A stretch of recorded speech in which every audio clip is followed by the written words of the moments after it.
বন্ধুরা, আজকে আমি চিংড়ি মাছ আর গাঠি কচু দিয়ে দারুণ একটা দুর্দান্ত রেসিপি দেখাবো। তার জন্য আমি এই সাইজের চিংড়ি মাছগুলো নিয়ে নিয়েছি। এগুলোকে কেটে ধুয়ে পরিষ্কার করে নেবো। আর তার সঙ্গেই আমি নিয়েছি এই সাইজের গাঠি কচুগুলো। প্রথমেই গাঠি কচুগুলোকে সেদ্ধ হওয়ার জন্য জলের মধ্যে দিয়ে দেব আর কিছুক্ষণ ঢাকা দিয়ে রাখবো। এবারে ঢাকনাটাকে তুলে নেব। এখানে আমি 10 থেকে 12 মিনিট গাঠি কচুগুলোকে সেদ্ধ করে নিয়েছি। আর এই সময় দেখুন ভালো মতো সেদ্ধ হয়ে গেছে। এবারে নামিয়ে নেব। এবারে গরম কড়াইয়ে দিয়ে দেব 50 ml সরিষার তেল। তেলটাকে একটু ভালো মতো নাড়া দিয়ে নেব। তেলটা ভালো মতো গরম হয়ে গেছে। এবারে লবণ হলুদ মাখিয়ে রাখা চিংড়ি মাছগুলোকে তেলের মধ্যে দিয়ে দেব। মাছগুলো সব দেওয়া হয়ে গেছে। এবারে মাছগুলোকে উল্টে পাল্টে ভেজে নেব। আর হ্যাঁ, এই চিংড়ি মাছগুলোকে খুব বেশি কিন্তু ভাজবো না। এখানে আমি মাছগুলোকে 1 মিনিটের মতো ভেজে নিয়েছি। আর এই চিংড়ি মাছগুলো বেশি ভাজলে খেতে কিন্তু শক্ত লাগে, তাই আমি 1 মিনিট মাছগুলো ভেজে উঠিয়ে নিচ্ছি। দেখুন মাছগুলোকে আমি এইভাবে ভেজে নিয়েছি।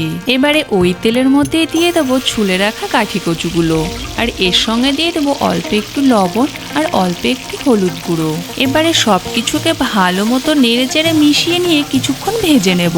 এখানে আমি গাঠি কচুগুলোকে 2.5 মিনিট ভেজে নিয়েছি। আর হ্যাঁ, এই কচুগুলো ভাজার সময় আমি কিন্তু গ্যাসের ফ্লেমটা মিডিয়াম করে রেখেই ভেজেছি। এবারে কচুগুলোকে উঠিয়ে নেব। কচুগুলোকে দেখুন আমি কিন্তু লাল লাল করে ভেজে উঠিয়ে নিয়েছি। এবারে ওই তেলেই ফোড়নে দিয়ে দেবো 1/2 চামচ কালো জিরা। একটু নাড়াচাড়া করে ফোড়নটাকে ভালো মতো ফুটিয়ে নেব।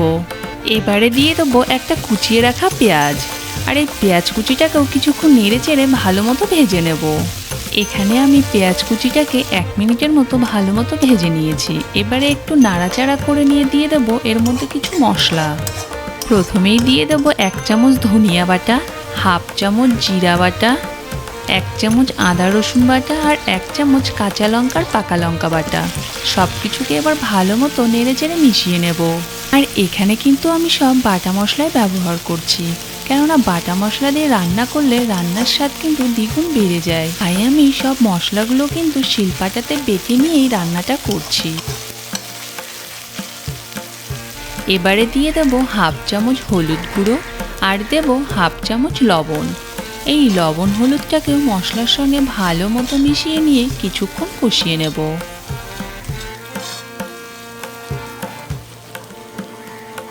এখানে আমি মশলাগুলোকে 1.5 মিনিট ভালো মতো নেড়ে চেড়ে কষিয়ে নিলাম। এবারে দিয়ে দেবো ভেজে রাখা গাঠি কচুগুলো আর এর সঙ্গে দিয়ে দেবো ভেজে রাখা চিংড়ি মাছগুলো। এবারে সব কিছুকে মশলার সঙ্গে ভালো মতো মিশিয়ে নিয়ে আরও কিছুক্ষণ কষিয়ে নেব। এখানে আমি মশলার সঙ্গে গাঠি কচু এবং ভেজে রাখা চিংড়ি মাছগুলো দিয়ে ভালো মতো নেড়ে চেড়ে মিশিয়ে নিয়ে 2 মিনিট কিন্তু কষিয়ে নিলাম। এবারে দিয়ে দেবো পরিমাণ মতো জল। জলটা দেওয়া হয়ে গেছে। এবারে সব কিছুকে ভালো মতো নেড়ে চেড়ে মিশিয়ে নেব।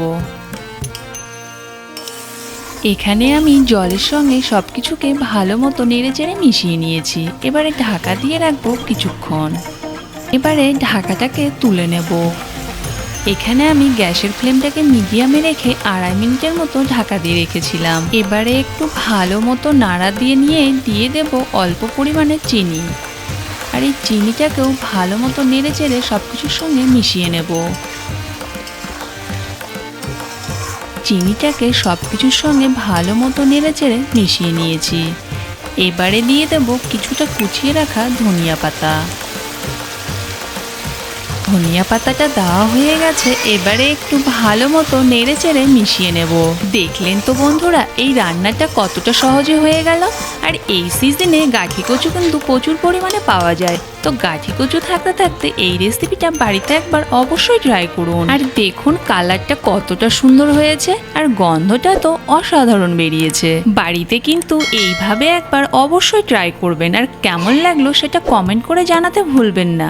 আমি কিন্তু আপনাদের কমেন্টের অপেক্ষায় রইলাম। সবাই ভালো থাকুন, সুস্থ থাকুন। ধন্যবাদ বন্ধুরা।